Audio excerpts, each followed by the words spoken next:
One story ৫৯, জিরোমিও ৪০ থেকে ৫২ ও বিলাপ, জিরোমিও ২ ও বিলাপ। তারা হবে আমার জাতি আর আমি হব তাদের ঈশ্বর। এটি জিরোমিও বইয়ের আগের অংশের ধারাবাহিকতা।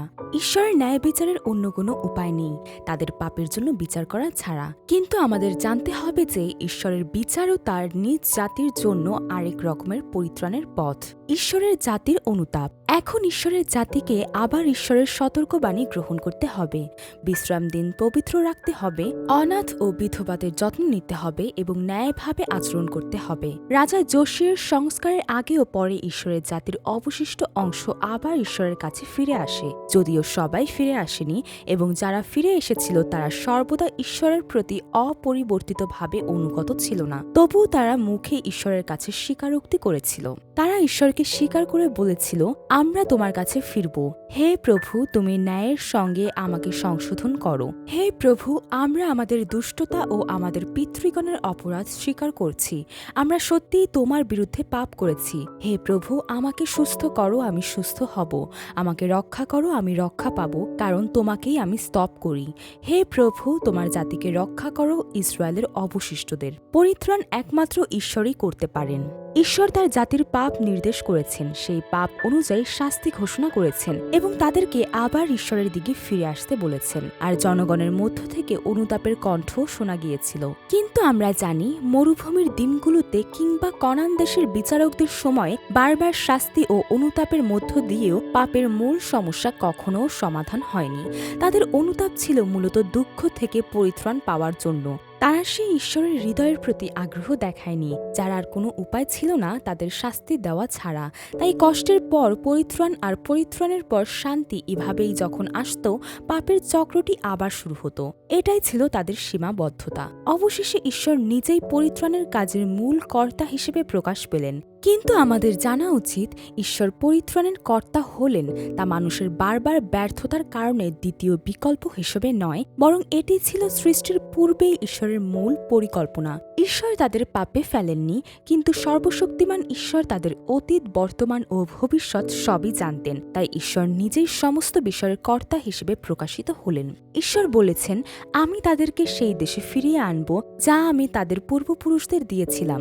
জিরোমিও ১৬ অধ্যায় ১৪ থেকে ১৫ পদ। আমি নিজেই আমার মেষপালের অবশিষ্ট অংশকে সেই সব দেশ থেকে জড়ো করব যেখানে আমি তাদের তাড়িয়ে দিয়েছি, এবং আমি তাদেরকে ফিরিয়ে আনব যেখানে তারা ফলবান ও সংখ্যায় বৃদ্ধি পাবে। আমি তাদের এমন এক মন দেব যাতে তারা আমাকে জানে যে আমি প্রভু। তারা হবে আমার জাতি আর আমি হব তাদের ঈশ্বর, কারণ তারা তাদের সমস্ত হৃদয় দিয়ে আমার কাছে ফিরে আসবে। আমি আমার জাতি ইসরায়েল ও জিহুদাকে বন্দিদশা থেকে ফিরিয়ে আনব এবং সেই দেশে পুনরায় স্থাপন করব যা আমি তাদের পূর্বপুরুষদের দিয়েছিলাম। ভয় করো না, হে আমার দাস যাকব, হতাশ হয়ো না, হে ইসরায়েল, কারণ আমি তোমার সঙ্গে আছি এবং তোমাকে রক্ষা করব। তোমরা হবে আমার জাতি আর আমি হব তোমাদের ঈশ্বর। আমি ইসরায়েলের পিতা এবং ইফ্রাইম আমার প্রথম জাত পুত্র। আমি ইসরায়েল ও জিহুদার গৃহের সঙ্গে এক নতুন চুক্তি করব। যদিও তারা আমার চুক্তি ভেঙেছিল, আমি তাদের স্বামী ছিলাম। এবার আমি আমার ব্যবস্থা তাদের অন্তরে স্থাপন করব। আমি তাদের এক মন ও এক পথ দেব, যাতে তারা সর্বদা আমার ভয় করে, তাদের ও তাদের সন্তানদের মঙ্গলের জন্য। এবং আমি তাদের মধ্যে এমন এক ভয় স্থাপন করব যাতে তারা কখনো আমার কাছ থেকে মুখ ফিরিয়ে না নেয়। আমি বন্দীদের ফিরিয়ে আনব এবং তাদের প্রতি দয়া করব।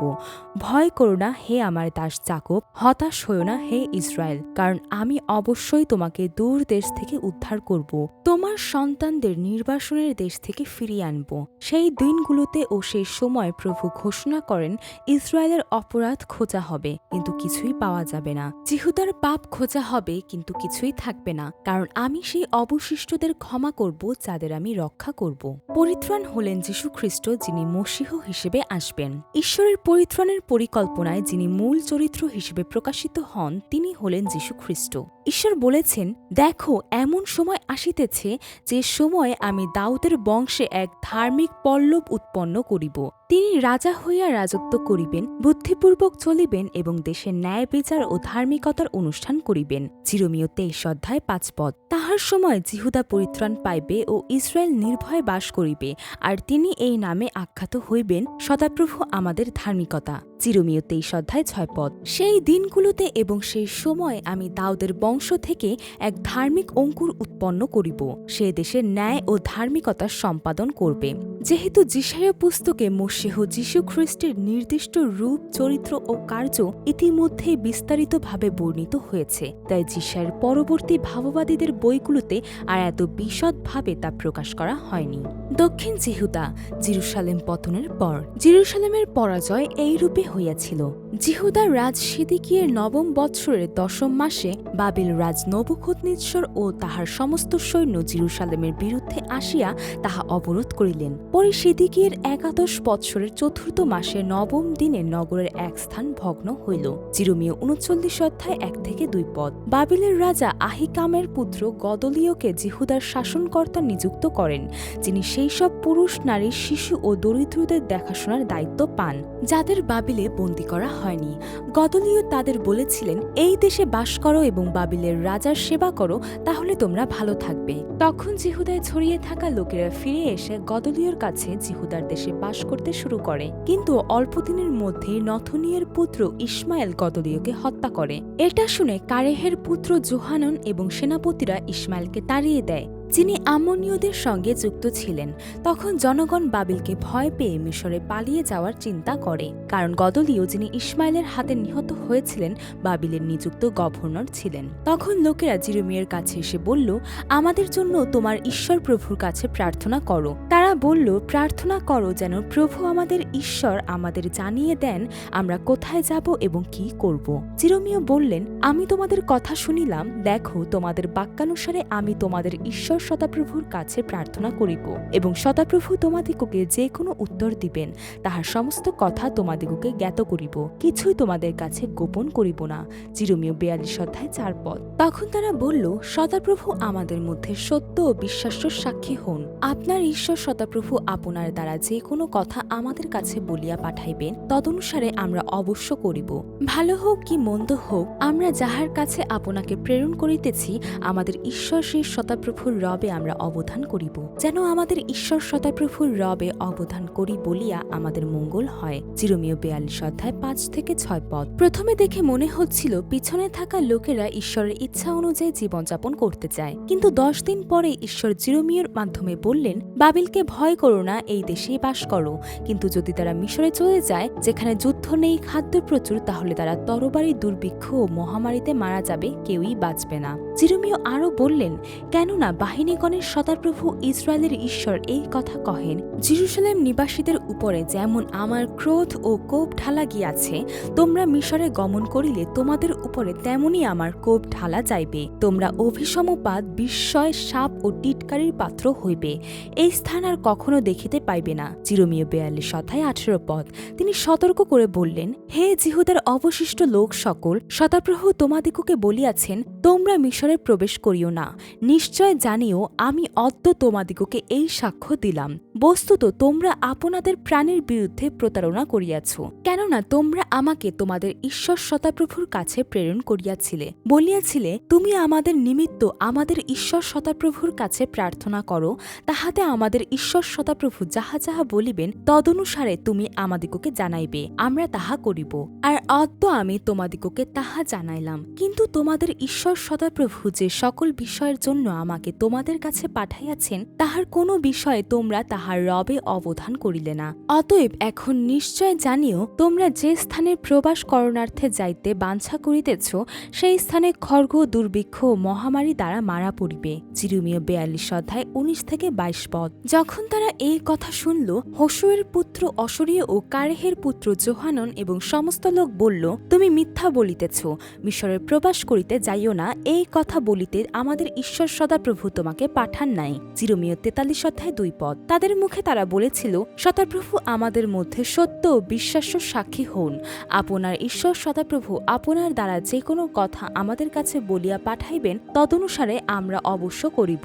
ভালো হোক কি মন্দ হোক, আমরা যাহার কাছে আপনাকে প্রেরণ করিতেছি, আমাদের ঈশ্বর সেই সদাপ্রভুর রবে আমরা অবধান করিব, যেন আমাদের ঈশ্বর সদাপ্রভুর রবে অবধান করি বলিয়া আমাদের মঙ্গল হয়। জিরোমীয় 42:5-6 পথ। কিন্তু তারা প্রকৃত পক্ষে ঈশ্বরকে চায়নি, বরং চাইছিল তাদের নিজস্ব সিদ্ধান্ত, মিশরে যাওয়ার ইচ্ছা এবং ঈশ্বর যেন সেক্ষেত্রে তাদের আশীর্বাদ করেন। এটি ছিল ইসরায়েলীয়দের জীবনের এক দিক। যদিও তাদের জাতি পতিত হয়েছিল, তাদের গর্বিত ও নির্বোধ হৃদয় তখনও জীবিত ছিল। শেষমেশ তারা জিরোমিওর মাধ্যমে প্রাপ্ত ঈশ্বরের বাক্য অমান্য করে মিশরে প্রবেশ করল। তখন জিরোমিওর মাধ্যমে ঈশ্বর তাদের সতর্ক করলেন, আর আমি জিহুদার অবশিষ্টাংশকে, অর্থাৎ যাহারা মিশর দেশে প্রবাস করিতে যাইবার জন্য উন্মুখ হইয়াছে, তাহাদিগকে ধরিব। তাহারা সকলে বিনষ্ট হইবে, মিশর দেশেই পতিত হইবে। তাহারা খড়গ ও দুর্ভিক্ষ দ্বারা বিনষ্ট হইবে। ক্ষুদ্র ও মহান সকলে খড়গে ও দুর্ভিক্ষে মারা পড়িবে এবং অভিসম্পাদ বিস্ময়, সাপ ও টিটকারির পাত্র হইবে। আমি যেমন খড়গ, দুর্ভিক্ষ ও মহামারী দ্বারা জেরুসালেমকে দণ্ড দিয়াছি, তদ্রূপ মিশর দেশ নিবাসী দিগকে দণ্ড দিব। তাহাতে জিহুদার যে অবশিষ্ট লোক মিশরের প্রবাস করিতে আসিয়াছে, তাহাদের মধ্যে কেহ উত্তীর্ণ কি রক্ষাপ্রাপ্ত হইবে না। সেই জিহুদা দেশে ফিরিয়া যাইতে পারিবে না, যেখানে বাস করিবার জন্য ফিরিয়া যাইতে বাঞ্ছা করিতেছে। কতগুলি পলাতক ভিন্ন, আর কেহ ফিরিয়া যাইবে না। জিরোমীয় ৪৪:১২-১৪ পদ। কিন্তু লোকেরা বলল, তুমি সদাপ্রভুর নামে আমাদিগকে যে কথা বলিয়াছ, তোমার সেই কথা আমরা শুনিব না, কিন্তু আমাদেরই মুখ নির্গত সমস্ত বাক্যানুরূপ কার্য করিবই করিব। আকাশরাণীর উদ্দেশ্যে ধূপ জ্বালাইব ও পেয় নৈবেদ্য ঢালিব। আমরাও আমাদের পিতৃপুরুষগণ, আমাদের রাজগণ ও আমাদের অধ্যক্ষগণ জিহুদার নগরে নগরে ও জেরুসালেমের পথে পথে তাহাই করিতাম। আর তৎকালে আমরা ভক্ষ্য দ্রব্যে তৃপ্ত হইতাম এবং সুখে ছিলাম, কোনো অমঙ্গল দেখিতাম না। কিন্তু যে অবধি আমরা আকাশরাণীর উদ্দেশ্যে ধূপ জ্বালানো ও পেয়ে নৈবেদ্য ঢালা ছাড়িয়া দিয়াছি, সেই অবধি আমাদের সমস্ত বস্তুর অভাব হইতেছে এবং আমরা খড়গ ও দুর্ভিক্ষ দ্বারা বিনষ্ট হইতেছি। আর আমরা যখন আকাশরাণীর উদ্দেশ্যে ধূপ জ্বালাইতাম ও পেয় নৈবেদ্য ঢালিতাম, তখন কি আপন আপন স্বামী ব্যতিরেকে তাহার পূজার জন্য বুক প্রস্তুত করিতাম ও তাহার উদ্দেশ্যে পেয় নৈবেদ্য ঢালিতাম? জিরোমীয় ৪৪:১৬-১৯ পদ। তখন ঈশ্বর আবার বললেন, বাহিনীগণের সদাপ্রভু ইসরায়েলের ঈশ্বর এই কথা কহেন, তোমরাও তোমাদের স্ত্রীরা মুখে যাহা বলিয়াছ, হস্ত দ্বারা তাহা সম্পন্ন করিয়াছ। তোমরা বলিয়াছ, আমরা আকাশরাণীর উদ্দেশ্যে ধূপদাহ করিবার ও পেয় নৈবেদ্য ঢালিবার যে মানত করিয়াছি, তাহা অবশ্য সিদ্ধ করিব। ভালো, তোমাদের মানত অটল করো, তোমাদের মানত সিদ্ধ করো। অতএব হে মিশর দেশ নিবাসী সমস্ত জিহুদী, সদাপ্রভুর বাক্য শুনো। সদাপ্রভু কহেন, দেখো, আমি আপন মহানামে শপথ করিয়াছি, জীবন্ত প্রভু সদাপ্রভুর দিব্য এই কথা বলিয়া মিশর দেশস্থ কোন জিহুদী আমার নাম আর মুখে আনিবে না। দেখো, আমি তাহাদের অমঙ্গলের নিমিত্ত জাগরুক, মঙ্গলের নিমিত্ত নয়। তাহাতে মিশর দেশস্থ সমস্ত জিহুদার লোক খড়গ, দুর্ভিক্ষ ও মহামারী দ্বারা নিঃশেষে বিনষ্ট হইবে। খড়গ হইতে উত্তীর্ণ অতি অল্প লোক মিশর দেশ হইতে জিহুদা দেশে ফিরিয়া যাইবে। ইহাতে জিহুদার অবশিষ্ট সমস্ত লোক, যারা মিশর দেশে প্রবাস করণার্থে এখানে আসিয়াছে, তাহারা জানিতে পারিবে যে কাহার বাক্য অটল থাকিবে, আমার কি তাহাদের। সদাপ্রভু কহেন, তোমাদের কাছে ইহাই চিহ্ন হইবে যে আমি এই স্থানে তোমাদিগকে প্রতিফল দিব,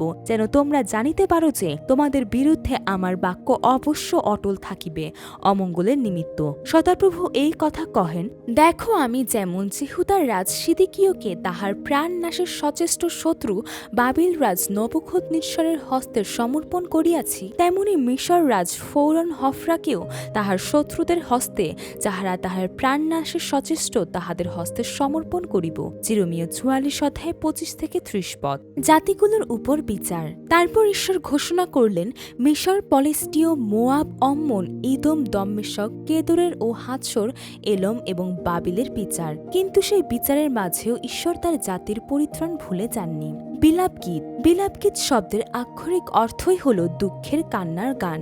জিরোমীয় ভাববাদী যোশীয় রাজা রাজত্ব গ্রহণের ত্রয়োদশ বছর থেকে দক্ষিণ জিহুদার পতন পর্যন্ত নবী হিসেবে সেবা করেছিলেন।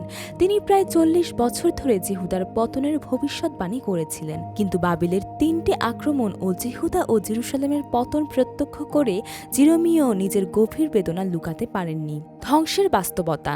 জিরোমীয় জেরুসালেমের সর্বাঙ্গীন ধ্বংসের বিবরণ দেন। তিনি বিলাপ করেন, হায় সেই নগরী কেমন একাকিনী বসিয়া আছে, যে লোকে পরিপূর্ণা ছিল, সে বিধবার ন্যায় হইয়াছে, যে জাতিগণের মধ্যে প্রধানা ছিল। প্রদেশসমূহের মধ্যে যে রাজ্ঞী ছিল, সে কর্মাধীনা দাসী হইয়াছে। বিলাপ 1:1 আমার নেত্রযুগল অশ্রুপাতে ক্ষীণ হইয়াছে, আমার অন্ত্র দগ্ধ হইতেছে। আমার জাতিরূপ কন্যার ভঙ্গ প্রযুক্ত আমার যকৃত মৃত্তিকায় ঢালা যাইতেছে। কেননা নগরে চকে চকে বালক বালিকা ও স্তন্যপায়ী শিশু মূর্ছাপন্ন হয়। বিলাপ 2:11 দেখো হে সদাপ্রভু, অবধান করো, তুমি কাহার প্রতি এমন ব্যবহার করিয়াছ। স্ত্রীলোক কি আপন গর্ভফল যাহাদিগকে হাতে করিয়া দোলাইয়াছে, সেই শিশুগুলি ভোজন করিবে? প্রভুর পবিত্র স্থানে কি যাজক ও ভাববাদী নিহত হইবে? বালক ও বৃদ্ধ পথে পথে ভূমিতে পড়িয়া আছে। আমার কুমারীগণ ও আমার যুবকগণ খড়গে পতিত হইয়াছে। তুমি আপন ক্রোধের দিনে তাহাদিগকে বধ করিয়াছ, তুমি হত্যা করিয়াছ, দয়া করো নাই। বিলাপ 2:20-21 হায় সুবর্ণ কেমন মলিন হইয়াছে, বিমল কাঞ্চন কেমন বিকৃত হইয়াছে। ধর্মধামের প্রস্তরগুলি প্রতি পথের মস্তকে নিক্ষিপ্ত হইয়াছে। হায় বহুমূল্য সিয়ন পুত্রগণ, যাহারা নির্মল কাঞ্চনের তুল্য, তাহারা মৃন্ময় ভাণ্ডের ন্যায় কুম্ভকারের হস্তকৃত বস্তুর ন্যায় গণিত হইয়াছে। শৃগালীরাও স্তন দেয়, আপন আপন শিশুদিগকে দুগ্ধ পান করায়। আমার জাতিরূপ কন্যা নিষ্ঠুরা হইয়াছে, প্রান্তরস্থ উষ্ট্র পক্ষীদের ন্যায়। স্তন্যপায়ী শিশুর জিহ্বা পিপাসায় তালুতে সংলগ্ন হইয়াছে। বালক বালিকারা রুটি চাহিতেছে, কেহ তাহাদিগকে দেয় না। যাহারা উপাদেয় দ্রব্য ভোজন করিত, তাহারা অনাথ হইয়া পথে পথে রহিয়াছে। যাহাদিগকে সিন্দুর বর্ণ বস্ত্র পরাইয়া লালন পালন করা যাইত, তাহারা সারের ঢিবি আলিঙ্গন করিতেছে।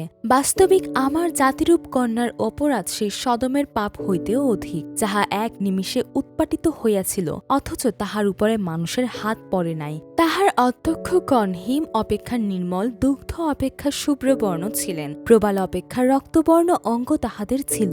নীলকান্তমণির ন্যায় কান্তি তাহাদের ছিল। তাহাদের মুখ কালি হইতেও কালো হইয়া পড়িয়াছে। পথে তাহাদিগকে চেনা যায় না। তাহাদের চর্ম অস্থিতে সংলগ্ন হইয়াছে, তাহা কাষ্ঠবৎ শুষ্ক হইয়াছে।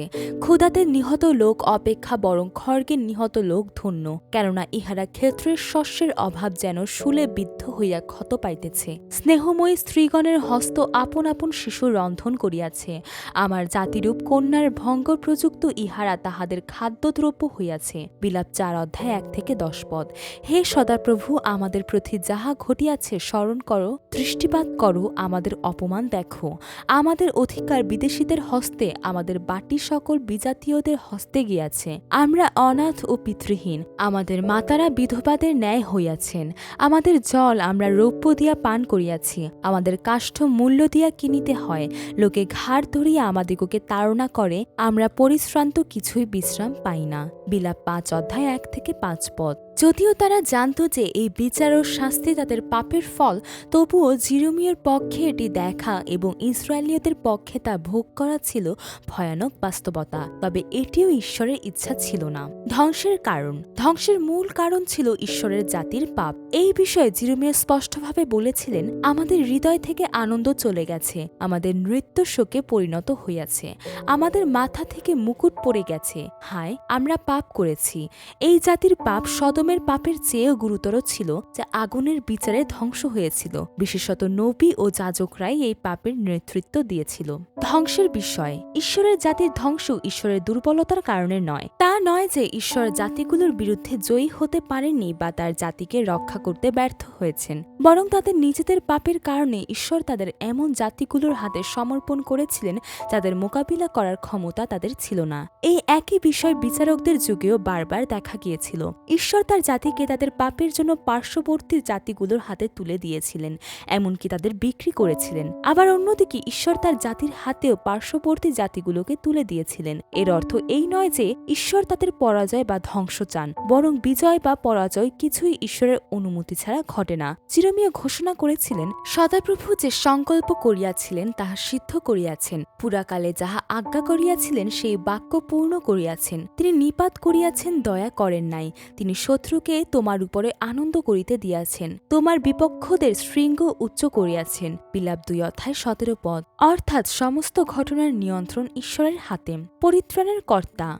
এরপর জিরোমীয় ঘোষণা করেন যে ঈশ্বরই পরিত্রাণের কর্তা, তাই আমাদের উচিত সেই ঈশ্বরের দিকে দৃষ্টি দেওয়া যিনি পরিত্রাণের কর্তা এবং তার কাছে ফিরে যাওয়ার জন্য অনুতপ্ত হওয়া। জিরোমীয় বলেন, চলো আমরা আমাদের পথ পরীক্ষা করিও যাচাই করি এবং প্রভুর কাছে ফিরে যাই। আমরা আমাদের হৃদয় ও আমাদের হাত স্বর্গস্থ ঈশ্বরের কাছে তুলে ধরি। বিলাপ 3:40-41 অতীতে তারা স্বীকার করেছিল যে তারা মানুষের উপর ভরসা করেছিল, দেহের শক্তির উপর নির্ভর করেছিল এবং তাদের হৃদয় প্রভুর থেকে দূরে ফিরেছিল। অর্থহীনভাবে সাহায্যের জন্য চেয়েছিল, দুর্গের উপর থেকে এমন একটি জাতির জন্য অপেক্ষা করছিল যা তাদের উদ্ধার করতে পারবে না এবং রুটি পাওয়ার জন্য মিশর ও অসুরের দাসত্ব করেছিল। জিরোমীয় আবার বলেন, তুমি আমার রব শুনিয়াছ, আমার নিঃশ্বাস, আমার আর্তনাদ হইতে কর্ণ লুকাও না। যেদিন আমি তোমাকে ডাকিয়াছি সেই দিন তুমি নিকটে আসিয়াছ, বলিয়াছ, ভয় করিও না। হে প্রভু, তুমি আমার প্রাণের বিবাদ সকল নিষ্পত্তি করিয়াছ, আমার জীবন মুক্ত করিয়াছ। বিলাপ 3:56-58 অবশেষে তিনি প্রার্থনা করেন, কেন চিরতরে আমাদিগকে ভুলিয়া যাইবে? কেন এতদিন আমাদিগকে ত্যাগ করিয়া থাকিবে? হে সদাপ্রভু, তোমার প্রতি আমাদিগকে ফিরাও, তাহাতে আমরা ফিরিব। পূর্বকালের সদৃশ নূতন সময় আমাদিগকে দাও। বিলাপ 5:20-21 জিরোমীয় এখানেও স্বীকার করেন যে সমস্ত পরিত্রাণের কর্তা ঈশ্বরই, কারণ ঈশ্বরের জাতি তার বাক্য পালন বা সৎকর্মের মাধ্যমে নিজেরাই ঈশ্বরের কাছে আসতে পারে না। তাদের পরিত্রাণের সূচনা ও সম্পূর্ণতা ঈশ্বরের কাছ থেকেই আসে। ঈশ্বর নিজের প্রেমের মাধ্যমে তার জাতিকে নির্বাচিত করলেন, তাদের আলাদা করলেন এবং নিজেকে প্রকাশ করলেন। কিন্তু যে ঈশ্বর তাদের পাপের জন্য তিরস্কার ও বিচার করেছেন, তিনি এবার আসছেন সেই সমস্ত পাপের শাস্তি বহন করার জন্য। সৃষ্টির রূপ দেওয়ার আগে যে পরিকল্পনা তৈরি করা হয়েছিল তা ধীরে ধীরে আরও স্পষ্ট হয়ে উঠছে। ঈশ্বরের প্রেমের গল্প এবং যীশু খ্রিস্টের মাধ্যমে আরও প্রকাশ পাবে এমন পরিত্রাণের গল্প চলতেই থাকবে। আমেন।